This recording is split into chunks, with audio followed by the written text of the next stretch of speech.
नमस्कार दोस्तों, मैं पंकज गुप्ता स्वागत करता हूं आपका अपने YouTube channel Pankaj Gupta classes में। दोस्तों, आप लोगों ने वीडियो के शुरुआत में ही देख लिया होगा कि हम लोग इस क्लास में दो महत्वपूर्ण मुख्य परीक्षा के प्रश्नों को तैयार करेंगे, जिसमें सबसे पहला प्रश्न था कि अशोक के अभिलेखों के माध्यम से उसके साम्राज्य क्षेत्र को चिन्हित कीजिए। दोस्तों, ये यूपीपीसीएस 2015 में पूछा गया क्वेश्चन है। दूसरा क्वेश्चन हम लोग पढ़ेंगे, सिद्ध कीजिए अशोक व्यक्तिगत रूप से बौद्ध धर्म का अनुयायी था, जबकि एक शासक के तौर पर वो धर्मनिरपेक्ष शासक था। तो इन दोनों प्रश्न को हम लोग आज इस क्लास के माध्यम से तैयार करेंगे। दोस्तों, ये दोनों ही क्वेश्चन मुख्य परीक्षा के लिए महत्वपूर्ण है, तो आप लोग लास्ट तक क्लास को देखिएगा। तो चलिए दोस्तों, शुरू करते हैं। अशोक के अभिलेख। तो दोस्तों, आप सब लोगों को पता होगा कि जो अशोक के अभिलेख हैं वो हमें लगभग संपूर्ण भारत से प्राप्त हुए हैं। भारत के इतिहास में अशोक पहला राजा था जिसने अभिलेखों के माध्यम से अपनी प्रजा को संबोधित किया। दोस्तों, अशोक के जो अभिलेख हैं वो हमें प्राकृत भाषा में प्राप्त हुए हैं, जबकि इसकी जो लिपि है वो पश्चिमोत्तर भारत से खरोष्टी लिपि में अशोक के अभिलेख हमें प्राप्त हुए, जबकि शेष भारत से हमें ब्राह्मी लिपि में अशोक के अभिलेख प्राप्त हुए।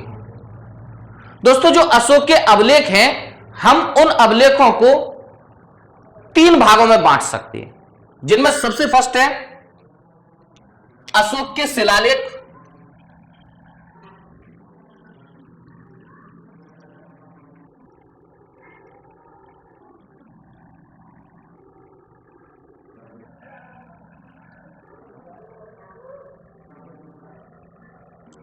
दूसरा है अशोक के स्तंभलेख और तीसरा है दोस्तों अशोक के लघु स्तंभलेख। तो अशोक के जो अभिलेख हमें प्राप्त हुए हैं, हमने उनको तीन भागों में बांट लिया, जिनमें सबसे फर्स्ट है अशोक के शिलालेख, जिन पर अशोक ने अपनी राजाज्ञाओं का वर्णन किया है। अशोक ने अपनी प्रजा के लिए जो आदेश जारी किए थे, उन आदेश का वर्णन अशोक के हमें इन बृहद शिलालेखों से प्राप्त हुआ है। ये एक बड़ी चट्टान पर खुदवाए गए थे, और दोस्तों ये हमें संपूर्ण भारत के कई सारे क्षेत्रों से प्राप्त हुए हैं, जिनमें 8 अशोक के अभिलेख बहुत महत्वपूर्ण माने जाते हैं, जिनमें सबसे फर्स्ट आता है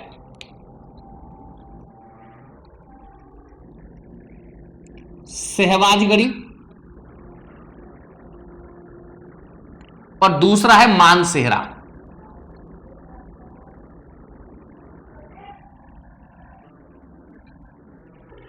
दोस्तों, ये दोनों अभिलेख हमें पश्चिमोत्तर भारत से प्राप्त हुए हैं। आप लोग देख सकते हो, मैंने मैप में यहां पर बनाए हुए। इन दोनों अभिलेख की जो भाषा है वो प्राकृत है, लेकिन ये दोनों ही अभिलेख खरोष्टी लिपि में हमें प्राप्त हुए हैं। सहवाजगढ़ी का अभिलेख भी हमें खरोष्टी लिपि में प्राप्त हुआ है, और मानसेहरा का अभिलेख भी खरोष्टी लिपि में हमें प्राप्त हुआ है।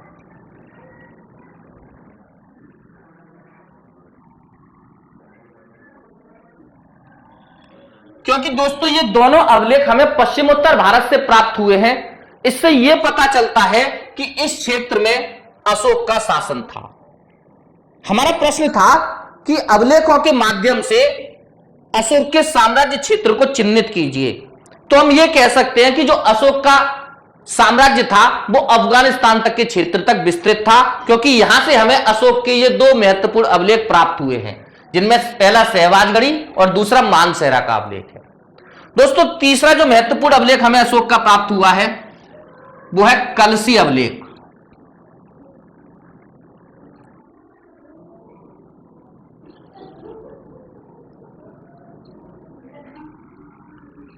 और ये अभिलेख दोस्तों हमें देहरादून से प्राप्त हुआ है, जो उत्तराखंड की राजधानी है।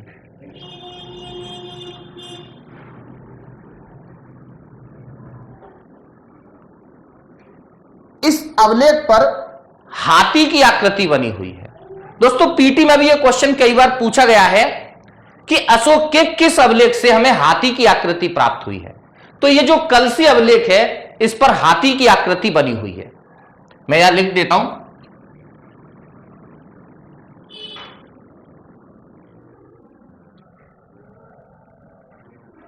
दोस्तों चौथा अभिलेख धौली और जाखड़।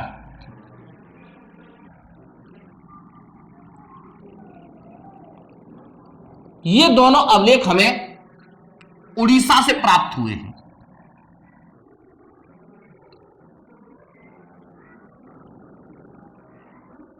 और इन अभिलेखों की जो लिपि है वो ब्राही लिपि है। दोस्तों ये उड़ीसा से हमें प्राप्त हुए, जिससे पता चलता है कि पूर्वी भारत में अशोक के साम्राज्य क्षेत्र का विस्तार समुद्र तक था। जो आज का उड़ीसा है उसे प्राचीन काल में कलिंग के नाम से जानते थे, यानी उड़ीसा का जो अधिकांश क्षेत्र था वो कलिंग राज्य के अंदर आता था। तो इससे पता चलता है कि पूर्वी भारत में कलिंग तक, या फिर मैं आज के उड़ीसा तक बात करूं तो अशोक का साम्राज्य अवस्थित था। दोस्तों दक्षिण भारत में अशोक के दो अभिलेख हमें बहुत महत्वपूर्ण प्राप्त हुए हैं, जिनमें एक सोपरा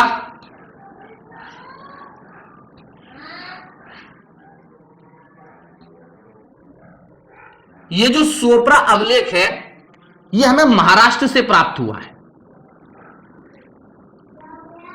और सातवां अभिलेख है एरागुड़ी, जो अशोक का सबसे दक्षिणतम अभिलेख है।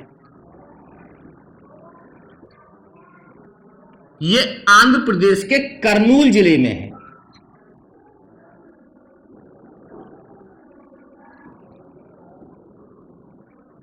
जिससे दोस्तों ये पता चलता है कि आंध्र प्रदेश तक का जो संपूर्ण क्षेत्र था वो अशोक के साम्राज्य के अंतर्गत आता था।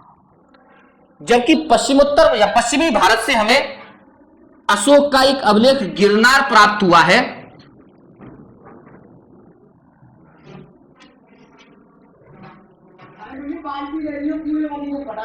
जो गुजरात राज्य से है। तो दोस्तों इन बृहद शिलालेखों से हमें अशोक की राजाज्ञाएं प्राप्त हुई हैं। और स्वाभाविक सी बात है, अशोक उसी जगह अपनी आज्ञाएं जारी कर सकता था जिस जगह उसका शासन चलता हो। तो इन अभिलेखों के माध्यम से हम लोग अशोक के साम्राज्य क्षेत्र को चिन्हित कर सकते हैं। और इस आधार पर यह निष्कर्ष निकलता है कि अशोक का जो साम्राज्य था वो अफगानिस्तान से लेकर के दक्षिण भारत में आंध्र प्रदेश और कर्नाटक तक शामिल था। केवल तमिलनाडु के क्षेत्र को छोड़ दिया जाए तो लगभग संपूर्ण भारत अशोक के साम्राज्य क्षेत्र के अंतर्गत आता था। तो दोस्तों आपका जो पहला क्वेश्चन है वो यहां कंप्लीट हो जाता है। लेकिन अभी कुछ फैक्चुअल क्वेश्चंस और पूछे जा सकते हैं आपसे। जैसे मैंने अभी आपसे ये कहा कि जो अशोक के अभिलेख थे वो हमने उनको तीन भागों में विभाजित किया, जिनमें पहला था अशोक के शिलालेख जो ये 8 हैं। इसके अलावा अशोक के स्तंभ लेख भी हमें प्राप्त हुए हैं, तो मैं उनको और लिख देता हूं यहां।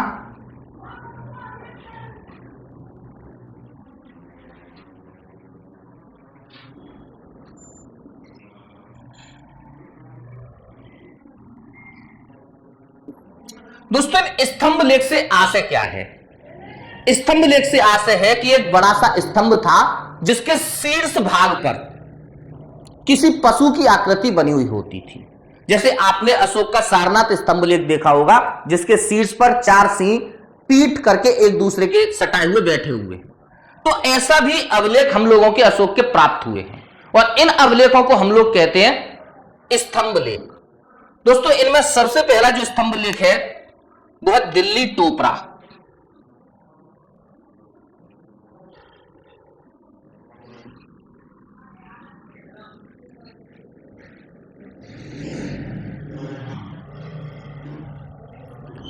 ये जो दिल्ली टोपरा वाला स्तंभ लेख है दोस्तों, ये हमें हरियाणा के टोपरा नामक जगह से प्राप्त हुआ है। क्योंकि 14वीं शताब्दी में जो फिरोज शाह तुगलक था उसको यह अभिलेख प्राप्त हुआ था। उसने कोशिश की इस अभिलेख को पढ़वाने की, लेकिन वो सफल नहीं हो सका। तो उसने बाद में इस अभिलेख को दिल्ली ले जाकर के दोस्तों अशोक का जो दूसरा स्तंभ लेख हमें प्राप्त हुआ है वो है दिल्ली मेरठ स्तंभ लेख।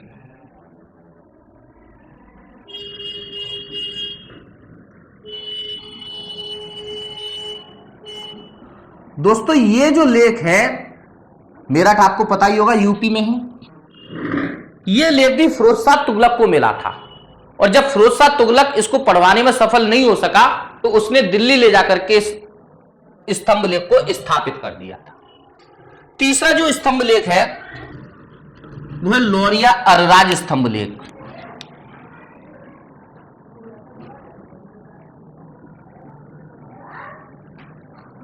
लौरिया अरराज स्तंभ लेख। दोस्तों ये स्तंभ लेख हमें बिहार से प्राप्त हुआ है, जिससे पता चलता है कि अशोक का जो साम्राज्य था वो बिहार भी उसके अंदर शामिल था। यह अरराज स्तंभ लेख है। चौथा जो स्तंभ लेख है दोस्तों वो है लौरिया नंदनगढ़।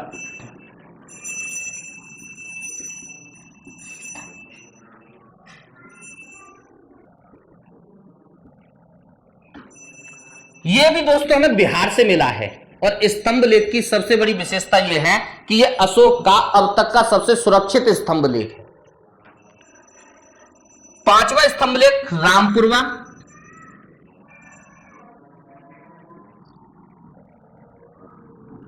दोस्तों ये भी हमें बिहार से मिला है, और इस स्तंभ लेख की विशेषता यह है कि इसके शीर्ष भाग पर वृक्ष की आकृति बनी हुई है। दोस्तों कलसी अभिलेख पर हाथी की आकृति बनी हुई थी, और रामपुरवा स्तंभ लेख पर वृक्ष की आकृति बनी हुई है। और जो छठवां स्तंभ लेख है दोस्तों वो है कौशाम्बी स्तंभ लेख। यह हमें यूपी से प्राप्त हुआ है। तो ये थे अशोक के स्तंभ लेख। दोस्तों अभी अशोक के लघु स्तंभ लेख और हैं 3, जिनमें सबसे पहला है कौशाम्बी अभिलेख। दोस्तों जो कौशाम्बी अभिलेख है उसे रानी का अभिलेख कहते हैं।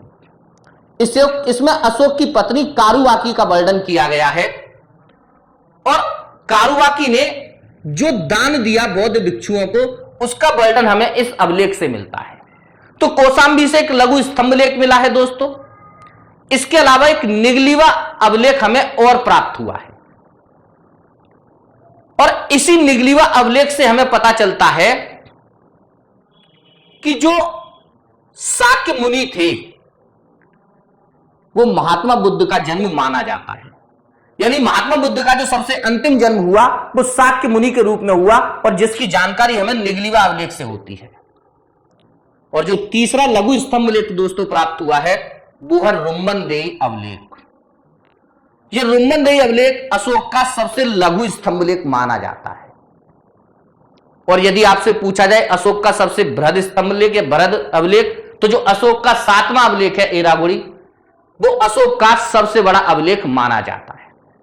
तो दोस्तों मैं ये उम्मीद कर सकता हूं कि आपको पहले प्रश्न का उत्तर मिल गया होगा कि अशोक के अभिलेखों के माध्यम से अशोक के साम्राज्य क्षेत्र को हम चिन्हित कर सकते हैं। तो दोस्तों पीटी के लिए भी ये पेपर क्वेश्चन एक क्लास आपके लिए महत्वपूर्ण है, और मेंस के लिए तो आपके लिए बहुत महत्वपूर्ण है ही, क्योंकि इसमें पूरा आपका क्वेश्चन तैयार हो रहा है। दोस्तों अशोक के बारे में हम लोग थोड़ा सा पढ़ लेते हैं। तो सन 273 ईसा पूर्व में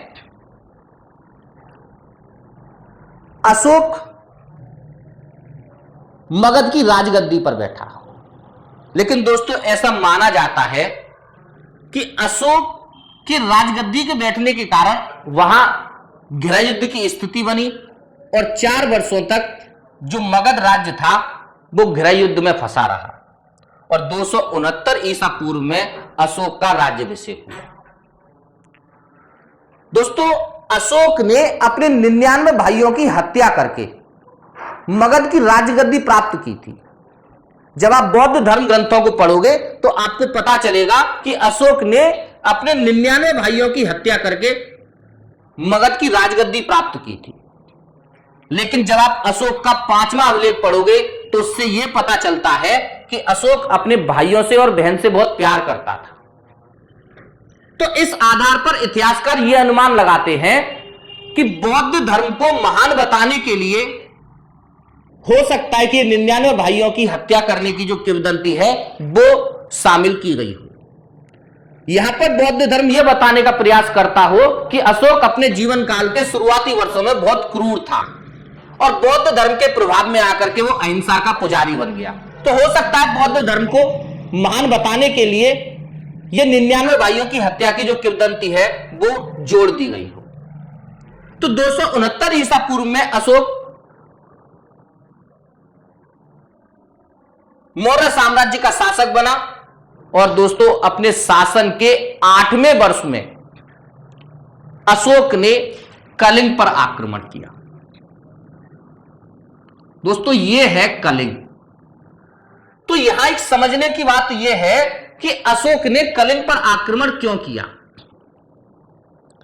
तो यहां पर एक प्रसिद्ध बंदरगाह था जिसका नाम था ताम्रलिप्ति। आप लोगों को दिखाई दे रहा होगा, ये मैंने मैप में बना दिया है। यह ताम्रलिप्ति बंदरगाह था और यह बंदरगाह पूर्व के देशों के साथ व्यापार करने का एक बड़ा केंद्र था। अशोक इस ताम्रलिप्ति बंदरगाह पर अपना अधिकार करना चाहता था और इसी वजह से अपने शासन के 8वें वर्ष अशोक ने कलिंग पर आक्रमण किया। दोस्तों यह युद्ध इतना भयानक था जिसमें 1 लाख लोगों की मृत्यु हुई और 1.25 लाख लोगों को अशोक द्वारा बंदी बनाया गया। लेकिन कलिंग युद्ध की भीषणता को देखकर अशोक का हृदय परिवर्तित हो गया और उसी दौरान वो उपगुप्त नामक बौद्ध भिक्षु के संपर्क में आया, जिसके प्रभाव में आकर के अशोक ने बौद्ध धर्म अपना लिया। अशोक ने अपने शासन काल में केवल एक ही युद्ध लड़ा जो कलिंग युद्ध के नाम से प्रसिद्ध है और इसकी जानकारी हमें अशोक के 13वें शिलालेख से प्राप्त होती है। दोस्तों अशोक का नाम उसके किसी अभिलेख में अशोक नहीं प्राप्त होता, केवल गुर्जरा और मास्की ये एमपी और आंध्र प्रदेश से अभिलेख अशोक के प्राप्त हुए हैं जिनमें अशोक का नाम हमें अशोक प्राप्त होता है। अन्यथा अशोक के अभी तक हमने जितने भी अभिलेख यहां पर पढ़े हैं उन सभी अभिलेखों में अशोक का नाम देवनाप्रिय प्रियदर्शी के नाम से पाया जाता है। देवनाप्रिय प्रियदर्शी का मतलब है देवों का प्यारा अशोक। तो दोस्तों अशोक के अभिलेखों में अशोक का नाम नहीं है, वहां पर देवनाप्रिय प्रियदर्शी के नाम से अशोक को वर्णित किया गया है। दोस्तों अपने शासन काल के 10वें वर्ष अशोक ने बौद्ध गया की यात्रा की, जहां पर महात्मा बुद्ध को ज्ञान प्राप्त हुआ था और इस गांव को उसने कर मुक्त घोषित किया। ऐसे ही अपने शासन काल के 20वें वर्ष अशोक ने लुम्बिनी की यात्रा की, जहां पर महात्मा बुद्ध का जन्म हुआ था और इस गांव को भी अशोक ने कर मुक्त घोषित किया था। 232 ईसा पूर्व तक अशोक ने इतने बड़े साम्राज्य क्षेत्र पर अपना शासन किया। दोस्तों इस दौरान उसने केवल एक कलिंग के साथ ही अपना युद्ध लड़ा था। अशोक ने कलिंग युद्ध के बाद कभी युद्ध नहीं लड़ा और उसने अपने जो साम्राज्य क्षेत्र का विस्तार है वो धर्म के द्वारा किया है। अशोक भारत के इतिहास में पहला राजा था जिसने धर्म के आधार पर राजनीति शुरू की। तो दोस्तों यह था अशोक का जीवन परिचय। मैंने आपसे क्वेश्चन एक यह पूछा था कि अशोक व्यक्तिगत तौर पर बौद्ध धर्म का और एक शासक के तौर पर धर्मनिरपेक्ष शासक था, इसको सिद्ध कीजिए। तो दोस्तों अशोक व्यक्तिगत तौर पर बौद्ध धर्म का अनुयायी था, लेकिन वो एक शासक के तौर पर धर्मनिरपेक्ष शासक था, क्योंकि अशोक ने बौद्ध धर्म को जबरदस्ती आरोपित नहीं किया। हमें पता है कि कर्नाटक चंद्रगुप्त मौर्य के शासनकाल में जैन धर्म का एक बड़ा केंद्र था। स्वयं चंद्रगुप्त मौर्य ने चंद्रगिरी की पहाड़ियों पर अपना शरीर त्यागा था एक जैन मुनि के रूप में। गुजरात जैन धर्म का एक बड़ा केंद्र था, बिहार भी जैन धर्म का एक बड़ा केंद्र था, लेकिन अशोक ने कभी भी एक शासक के तौर पर अपनी प्रजा पर किसी धर्म को आरोपित करने का कोई भी अभिलेख हमें प्राप्त नहीं हुआ है, जिससे यह पता चलता है कि अशोक एक धर्मनिरपेक्ष शासक था, बेशक वो व्यक्तिगत तौर पर बौद्ध धर्म का अनुयायी हो। दूसरा तो दोस्तों एक चीज और हम यहां पर चर्चा कर सकते हैं, जो बौद्ध धर्म है वो किसी भी प्रकार की अहिंसा को, किसी भी प्रकार की हिंसा को शामिल नहीं करता है धर्म के अंदर, लेकिन शासक बनने के बाद, बौद्ध धर्म अपनाने के बाद भी अशोक ने अपनी सेना को समाप्त नहीं किया था। सेना मगध की पहले की तरह ही रही, सैनिकों की नियुक्ति होती रही, सेना को उसने कभी समाप्त नहीं किया, जबकि सेना वास्तव में एक हिंसा का ही प्रतीक होती है। इस आधार पर मैं यह कह सकता हूं कि अशोक ने शासक के तौर पर बौद्ध धर्म को नहीं अपनाया था। दोस्तों एक तीसरी बात और है, अगर आप अशोक का शासन पढ़ोगे तो अफगानिस्तान से लेकर के आंध्र प्रदेश तक का पूरा जो क्षेत्र था वो मगध साम्राज्य में शामिल था। अगर अशोक धर्मनिरपेक्ष शासक नहीं होता तो उसके शासन काल में जगह जगह हमें विद्रोह दिखाई देने लगते, क्योंकि उसके शासन काल में वैदिक संस्कृति भी थी, जैन धर्म भी था और बौद्ध धर्म भी था और नास्तिकवाद भी था। लेकिन हमें अशोक के शासन काल में कहीं भी कोई विद्रोह दिखाई नहीं देता, जिससे यह पता चलता है कि अशोक ने अपनी प्रजा पर कभी भी किसी धर्म को मानने के लिए कोई दबाव नहीं बनाया। तो दोस्तों ये कुछ आधार थे जिसके आधार पर हम ये कह सकते हैं कि अशोक व्यक्तिगत तौर पर बौद्ध धर्म का अनुयायी था। उसने उपगुप्त नामक बौद्ध भिक्षु से बौद्ध धर्म की दीक्षा ली थी, लेकिन एक शासक के तौर पर वो हमेशा अपनी प्रजा के लिए एक धर्मनिरपेक्ष शासक ही बना रहा। तो दोस्तों उम्मीद करता हूं दोनों क्वेश्चंस आपके तैयार हो गए होंगे, साथ ही साथ आपके पीटी के लिए बहुत सारे क्वेश्चंस इस क्लास से तैयार हो गए होंगे। तो अगर आपको दोस्तों क्लास पसंद आई हो तो प्लीज लाइक कीजिए, और यदि आपने अभी तक चैनल सब्सक्राइब नहीं किया है तो चैनल को सब्सक्राइब कर लीजिए। थैंक यू दोस्तों, धन्यवाद।